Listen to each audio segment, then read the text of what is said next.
It is Therapy Thursday, a day where we take some time to answer your questions with the help of our friend Dr. Brenda Lloyd Jones from the University of Oklahoma. Brenda, let's jump right in. Always good seeing you on a Thursday. Thanks, Tatum. Our first question comes from Chuck. The term emotional quotient, your EQ, it has received a great deal of attention lately. How does your EQ differ from intelligence quotient, your IQ? Yes, very great question. Well, let's start with IQ because we're most familiar with that probably.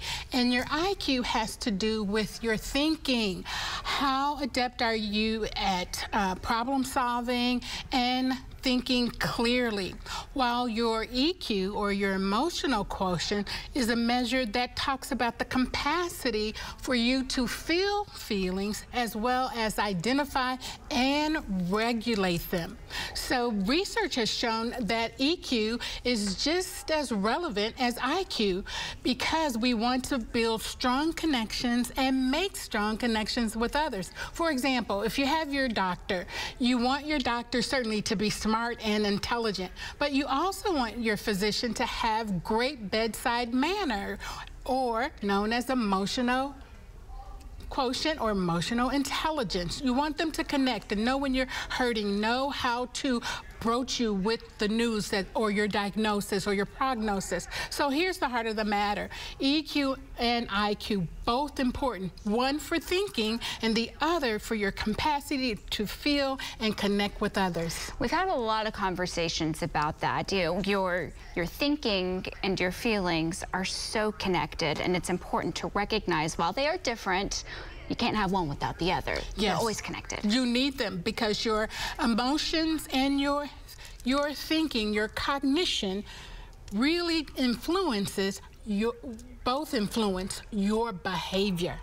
Yes, it does. That's how people act based on what they feel and how they think about the situation. So we're staying on the same topic with our next question. This is from Fran. Fran writes in, since we spend a lot of our time in school, so much time in school, we are familiar with activities that increase our IQ, our intelligence quotient. However, what are some ways to help improve our emotional quotient? Oh, very good question. Yes, one way is to be mindful. And mindful is a psychology term. However, it means to be cognizant, to be thoughtful, to think about the situation and give it reflection before you move on a particular action.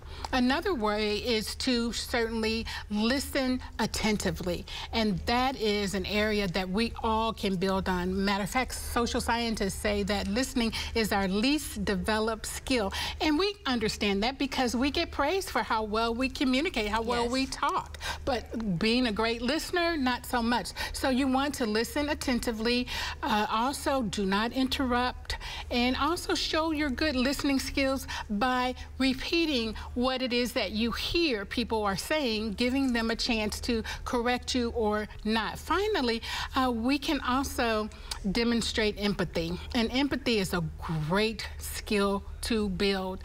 That's simply thinking about what it feels like to be in that person's situation. How does it feel to walk in someone's shoes or be in their skin? What are they going through? And how can you communicate understanding? Absolutely, and better connect with people and the world around you. Absolutely. Very important, Dr. Brenda Lloyd Jones. Thank you so much for coming on the show today. My pleasure. If you have a question that you would like for us to consider for next week, send us an email to therapythursday@griffin.news.